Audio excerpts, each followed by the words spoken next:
My name is Chloe Dawson, and I guess I'm 4 weeks in within Rhythm, and I personally was just so excited to see that there was this opportunity where we could share a little bit of an experience from our own expertise that we bring to the table. So when I saw that there was an opening, I jumped right into it. So I am going to be discussing victim mastery today. So for some of you, you may have questions around what does that mean? Does that mean like mastering being a victim? What is she trying to say here? And what I will say is, bear with me. We will definitely get to and understand what victim mastery is, but it is not mastering being a victim. Okay, so let's go to the next piece. So as we check in today, a couple of things to think around. One, I'm going to ask, how are you feeling? So you can drop that in the chat. And for those of you who would like to hear your voice and like to share your voice with the community, feel free to unmute yourself and tell us how you're doing. The next piece is what your intent is for this time. And then the last piece is how are you growing? So I will start us off by just sharing how this check-in looks. So I'll model it. So how am I feeling? Well, I'm feeling very excited, a little bit nervous because it's my first time facilitating a session with everyone here in Rhythm and some of our external partners and communities who are interested in this topic. So that is exciting and a little bit nerve-wracking because you want everything to go well, but as inherent with technology, let's hope everything functions today and there's no outages in New York, so that will be ideal. And next piece is, what is my intent for this time? Well, my intent for this time is to really shift us from a fear of fear to a space where we have a fascination with fear. So that is my intent for our talk today, which is that everyone's able to get that shift at some point during our conversation tonight. And the last piece of how am I growing? Well, I'm growing by having conversations with all of you, being able to have that privilege to get to know each of you better. And I wanted to share a little bit of that tonight as well during some opportunities where we'll get to do some breakout groups. So you'll also be able to meet a few of the other people in the room and practice the content that we will be talking about today. So with that, I'll pass it over. Maybe Kazea, do you want to share? Sure. I would say I am also, sorry, fire alarm. Feeling excited, really excited I already got a chance to take a brief look at Chloe's deck, and I just love L&D in the first place and really excited to learn from this. Overall, I just moved, so I'm also feeling excited about my place. What's my intent for this time? I would say it's really to learn. I know that's cliche, but really wanting to understand how to become more masterful over my mind. That sounded very abstract, but yeah. And how am I growing? Is this more currently, or how am I expecting to grow? It can be current. It can also be an intent towards the future of how you'd like to grow. Okay. So in general, how am I growing? We're in the process of rolling out performance reviews, and so there's a lot of learning that's coming out of that, and there will be a lot of learning to come as well. Great, thank you. Anyone else would like to follow Kazea and sharing how they're feeling, what your intent is for your time with us tonight, and how are you growing?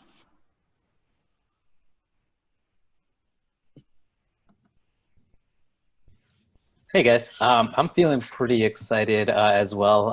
There are a lot of movements going on internally from an operations standpoint at work even, and that's been pretty uplifting. My intent in general is definitely to try and make that impact. And I mean, just being a recruiter myself, the entire team is always trying to make that impact. So I think that's really what excites us the most, is that we're all seeing those movements going forward. And in terms of growing, just trying to become more agile, really. There are always changes in every project as it comes along. And what we're trying to really understand is how to become more predictive of those changes instead of just reacting to as the things change along the way, and it allows more flexibility that way. So that's how I feel like I'm trying to grow in that kind of aspect. Yes, yes, thank you so much for sharing. Would anyone else like to add? And you can also drop your comments in the chat if you'd like to keep yourself muted. Otherwise, this is an opportunity to also share with the larger group and let us hear your voice. Hi, this is Robert. I guess how am I feeling? I would say E minor. It's the saddest chord. No, but seriously, I'm feeling. I'm new to In Rhythm, and I'm excited to be here. What is my intent for this time? I hope to learn something today. And how am I growing? This sounds funny, but I'm trying to listen to my gut as much as my brain. Like if I have a feeling in my gut, if I wake up with a feeling in my gut or my stomach, it just says something's wrong, and you should look at fixing it. So yes. Well, thank you so much for sharing.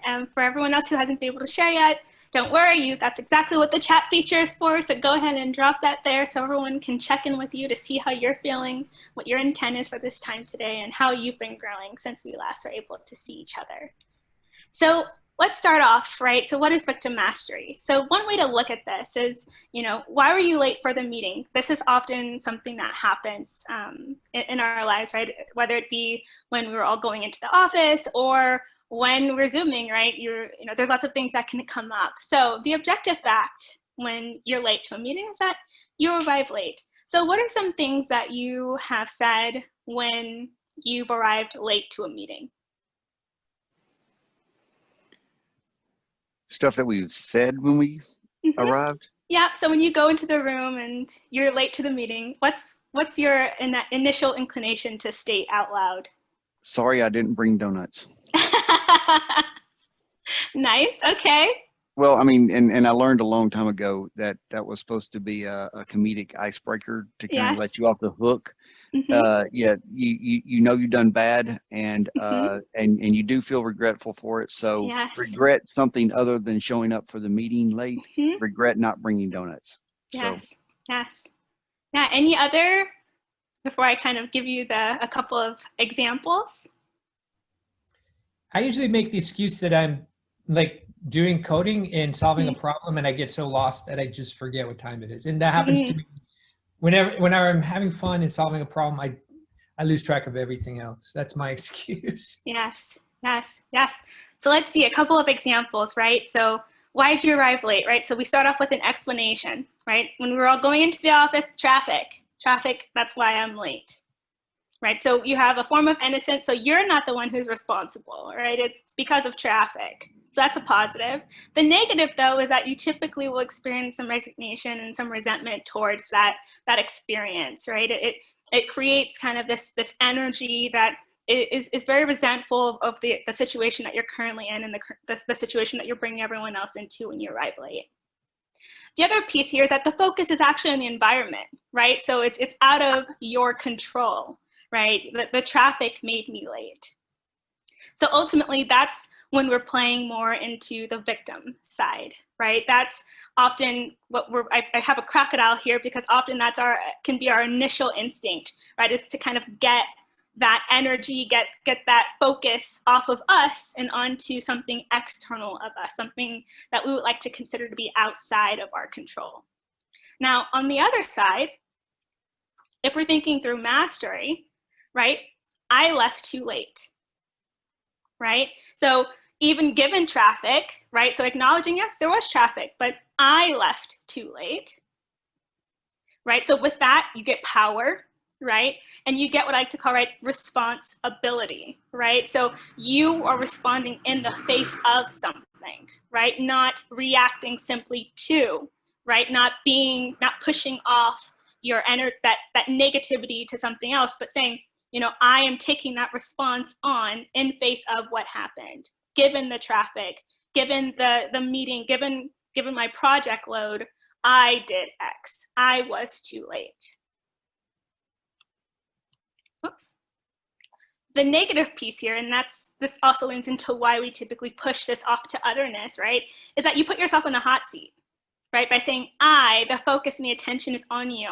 And that hot seat, we call it a hot seat for a reason, right? It's not comfortable to be in. It's something that we often try to remove from ourselves and from the situation that we're currently in.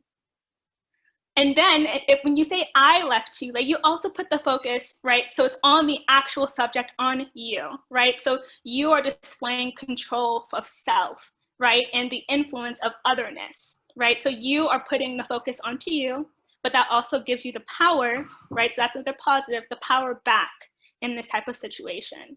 And that is what we're talking around when we talk about victim and mastery. So you're getting to a level where you are accepting and open to having that focus back on you and figuring out what role do you play in the things that are happening to you, right? And the things that may make us really uncomfortable, that we want to push off, like, for example, like I said, traffic or being late to a Zoom meeting. We don't want that attention on ourselves, but to get to a space where we are able to take on that attention is what this talk will be about today. Getting more comfortable with that, creating a habit so that we can reinforce that for ourselves so that we can get that power back. We can tap into the power of choice for ourselves.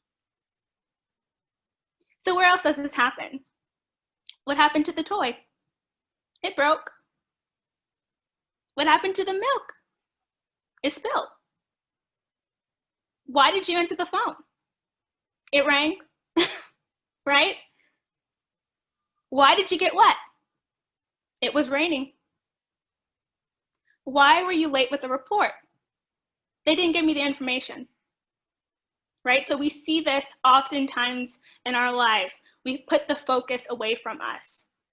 Why do you tolerate that behavior? I have no choice. So these are some of the narratives that we're going to try to get away from, right? We're going to try to put the focus back within us. So it's often that they, she, he, it, right? You're putting it away from yourself. One of my least favorite, but it is very, very relatable, is that when you're pointing the statement, right? When you're pointing the finger at someone, you actually have 3 pointing back at you, right? That statement, right? You typically have in this exact picture, when you point it at someone else, you typically have 3 pointing back at you. Now, Nick, that's an interesting way to point because you're pointing it to someone else. I would hate to be a partner next to you. You're dealing out the blame to everyone at that point, Nick. But yes, typically when you point the finger, when you push it off, you're kind of missing the areas of growth that you present for yourself in those situations. So I'll elaborate a little bit more on that. So the reason we often do this is it's tied to our brain's perception of what a threat is. So I mentioned that hot seat, so we try to avoid it. So our brain's detection of a threat, it's on alert for 24/7, right? It's constantly active, and that's how we've been able to survive. We've evolved to protect ourselves from physical danger. And typically our bodies, when we feel some type of sense of danger, it's simply in response to just different triggers that are coming into us in everyday situations. There you go. So also, when you think around what's triggering, right, that natural response of survival in us, it's important to note here that the emotional threat is also something that can be triggered. And the issue here is that our mind actually does not understand the difference between a physical and an emotional / ego threat. Okay, so someone's coming at you versus, you know, someone saying something to you, or a situation like you showing up late. Your body does not, your mind does not differentiate that when it tells your brain that it's a threat is currently happening, right? That threat to ego, that threat to being seen as being incompetent. So like I believe it was earlier it was shared, I use comedy as a way to kind of lighten the mood, to lighten the situation that I'm entering in, right? Because you don't want them to see you in a certain type of light, because oftentimes that's triggering a sense within ourselves between our emotional or ego side of the threat. But our brain registers that the same as it would an actual physical threat. Whoops. Don't want captions. There we go. So the interesting piece here is, you know, oftentimes we tell ourselves, well, why am I reacting like this? Like, why am I still in this space? I've been doing this type of work for a very long time. You know, I've been late several times before. Why does this keep happening? Why is this my natural response? Well, the reason this keeps happening is because the brain's threat activation is 40 times faster than any other part of your brain. So it's the first thing that you will typically experience is this feeling of threat when you are entering a space that will typically force you to want to push the blame and energy off to something else other than you. So it's the first thing that will typically come up in us on an emotional level when we're thinking around, am I going late to a meeting? Something happened, you know, potentially outside that I would consider outside of my control. Your brain, it's a very tricky mechanism, right? It tries to protect you at all costs, and it does that very quickly. And like I mentioned, it's 40 times faster than most parts of your brain, right?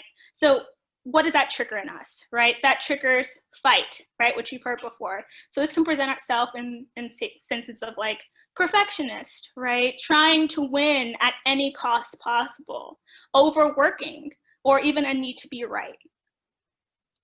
It can also present itself in flight. So simply just avoiding the situation, not wanting to rock the boat, deferring things to other people, pleasing and keeping everyone happy at any cost. And then lastly, freeze, right? You're completely overwhelmed and flustered. You start to hide. You start to be very apathetic to the situation, and you kind of just deny the difficulty and start having wishful thinkings of things, even given all of the warnings that you've kind of already been given. So now we're going to take this into active practice. I gave you a couple of examples of how this can kind of play, and I've shared with you again, it's 40 times faster than any other part of your brain. So this is something that we should all have experienced and have some type of challenge, for example, to talk about today. So what we're going to do is put you into breakout groups, and you're going to have a partner, and you are going to go through a series of your own challenge. So I shared a little bit about the ways in which this can show up, but what we're going to do for today is just kind of model that for you. So the first piece is going to look at coaching into victimhood, and this will feel very familiar, right? So Keziah, can you ask me some of these questions? I will model what this looks like. Sure. So Chloe, what happened to you? So I am working with a group right now, and we are just not able to meet our deadlines. And who treated you badly? Well, the other people on my team, they don't seem to get on the same page with me, and they always say other things are happening, but ultimately I feel the pressure for not being able to meet the deadline. And what was wrong about that? Well, it's wrong because it's putting a lot of pressure. It has nothing to really do with the work itself. It's just adding on these extra layers of pressure that make me uncomfortable and make me really worry about the future of the work. And why do you think they did this to you? I think they just didn't really think it all the way through. I think they are thinking of only themselves right now, and they're not thinking of how their actions are impacting others. Mm-hmm. And what should they have done instead? I think they should be more responsive and do the work so that we can, ultimately all do a really great job and meet our deliverables. And what should they do now to repair the damage? Well, one, they should apologize, and they should start doing the work and doing what they say they're going to do. And what consequences should they face? They should either be removed from the project, or they should have a stern talking to from someone to really get them in gear. So that is coaching into victimhood, okay? And oftentimes, many of these questions, it may not be all of these questions, but these questions should look familiar, okay? So what we're gonna do is, for those of you who, I think Keziah is dropping the link in the chat to get access to the document that we're presenting in right now, you're gonna use that exact same thing that Keziah just did with me for each other. So you're gonna think of a challenge, so I'm gonna give you about 2 minutes to think about a challenge, and you are going to spend 8 minutes in total in the room, so 4 minutes per person, and you are going to do what Keziah and I just modeled. So if you don't have access to the link, also feel free to just take a picture on your phone and take that in with you as you'll be coaching each other. So you should now be going into your breakout rooms. What you just experienced, it's what in my coaching cohort, what we like to say is like, the drug dealer is not your friend, okay? So it feels really good to get all of that off of your chest, right? To just be able to vent and tell someone like, oh, them, they, it, she, he. It feels so good, but it's not productive. It doesn't really change anything. It doesn't really give you a space to pivot to after that, right? And then at the end, you're kind of just left with, like, now that I've said it out loud, it feels even more real. And now what do I do with this information? So what are some reactions that you experienced in your group? What feelings came up for you as you were sharing? Maybe like 2 people can just give us like a quick shout out to how they felt. It felt good to talk about a bad situation that had occurred, because it didn't really, I did not deserve to have happened what happened to me. And I knew it at the time, but it never feels good when something bad happens to a person. Yes. And so even just acknowledging it again, like, yeah, that really should not have occurred, is a cathartic thing. Yes. Yeah. Thanks for sharing, Nick. One other person want to share? How did it feel? I'd also say, I mean, yeah, I mean, of course, sharing is great. And there was a time, like, even in my group, Nick was there. So, I mean, that happened. I mean, something bad happened to him at some point in time. Of course, he's in way better position than probably he was or he landed up in. And same is the case with me. But yeah, it's nice to nice to talk about something that we came over from. Yeah, it's great to be able to say it to someone and to kind of put that out into the world. But again, like I mentioned, the drug dealer is not your friend. So there's an even nicer feeling that can come from this. So we're going to just, talk about this. So a quick little overview. For the victim, right, oftentimes it can feel like, oh, it's hopeless. So you'll hear things like this. And I think another piece here I want to put attention to for each of you. So the reason why we do that, you say the questions and then someone responds and you switch, is because sometimes we don't even realize that we are prompting this type of response in others, whether we are working with them on a project, or we're overseeing them, or we're talking to someone who's overseeing us. Like, we don't realize that we're prompting these types of responses in one another. So it also helps to hear and kind of see what it looks like and sounds like when you are triggering this type of narrative in other people, or when you're opening up the opportunities to trigger this type of narrative in other people. So victim side, it can't be done. These are a couple things that come up. Now on the mastery side, right, it's hopeless. I just haven't found a solution yet. It's the counter side if you're looking at it through a mastery lens. This is how it's always been done, right? I can choose to try a new approach on the mastery side. It can't be done. I don't know how to do it yet on the mastery side. Someone should do something. I could do something, right? So these are sentences and statements that come out from mastery side versus the victim side. And when you hear this, not only in yourself, when you hear it in others, it's nice to be able to acknowledge that and say, okay, I hear where this person is coming from, or I see what they're trying to do, right? I'll just have to work more. I can ask for help, right? In the 4 weeks that I've been here at Rhythm, that's been something that's constantly being said.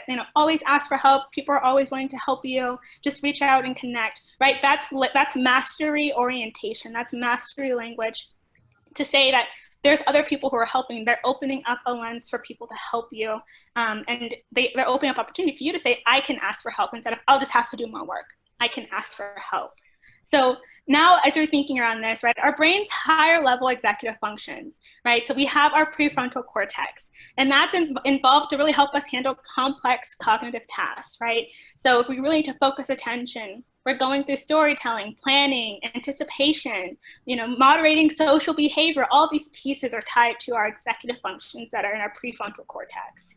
And right, discernment or in a perspective piece here. And then lastly, which I also would think is like the best piece for myself, is the wisdom and compassion area. This is where we're able to really tap into those pieces. And all of this can really come from that mastery level. So these are things that can be unlocked when we switch a little bit from the fear of fear to the fascination with fear, like I mentioned earlier, right? So one way to really get to these things, and this may sound like super basic, but it's just pausing, right? Just taking a pause. So I mentioned before, it's your threat radar, it's 40 times faster. Your amygdala is super quick, right? So it's very normal to experience, right, feelings of wanting to push off the blame, wanting to, he, she, they, it. That's super normal, like I mentioned, because it's something that's very natural. We're responding to something that we've been evolved to respond to in that type of way.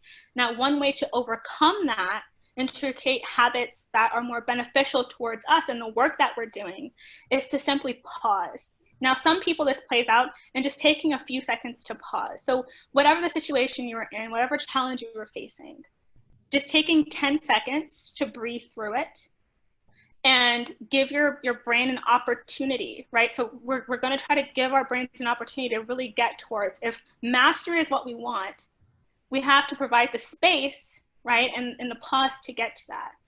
The victim side is, again, that's why I mentioned the crocodile. It's tied to our fight, our flight, our freeze. That's very natural responses. And there's nothing necessarily wrong with that because it helps us survive. But when we're thinking beyond survival, when we're thinking towards how to thrive in this life, right? How to really be able to support and bring that wisdom and compassion into our work, we have to pause to give our brain an opportunity to do that. So now we're going to break out into groups again, and I'm looking at time. So we're going to do like 4 minutes. So 2 minutes per person, and just kind of go through this in a mastery type of way. So these are questions that will help bring about a mastery orientation for you. Just give a quick little recap, right? So I'll share a little bit around a example that was shared in my breakout group. There's a shift, right? And so hopefully many of you are able to experience the shift from the first time you went through the coaching to now. And like I mentioned earlier, the piece, whether you're on the end that's receiving the questions or the ones who's giving it, there's a piece of ownership here, right? For some people, the way the questions were framed and phrased, right, it creates a space for someone to respond in that type of way. So even as ourselves, if our intent is to be of a support to someone, knowing the ways in which our statements and the questions that we ask are framed will help to also help us see where the intent is going to go with how the person will respond. So the mastery questions are a lot more open. They're a lot more growth mindset oriented, right? They help you create a fascination more than like a fear of what consequences are coming. So I wanted everyone to kind of experience that for themselves and think of it as a call to action for yourself to not only think around how you're responding to challenges that you're facing in your work, but also how are you framing the questions that you're asking people when you're trying to be of support to them as they grow in their work? Okay, so we'll end with this last slide. So this is from Viktor Frankl, and he said, we who lived in concentration camps, we can remember the men who walked through the huts comforting others, giving away their last piece of bread. They may have been few in number, but they offer sufficient proof that everything can be taken from a man but one thing, the last of human freedoms, to choose one's attitude in any given set of circumstances, to choose one's own way. So thank you all for joining us tonight for Lightning Talks. And if you are interested in stepping into the little screen here and presenting on something, please contact myself or Kazea.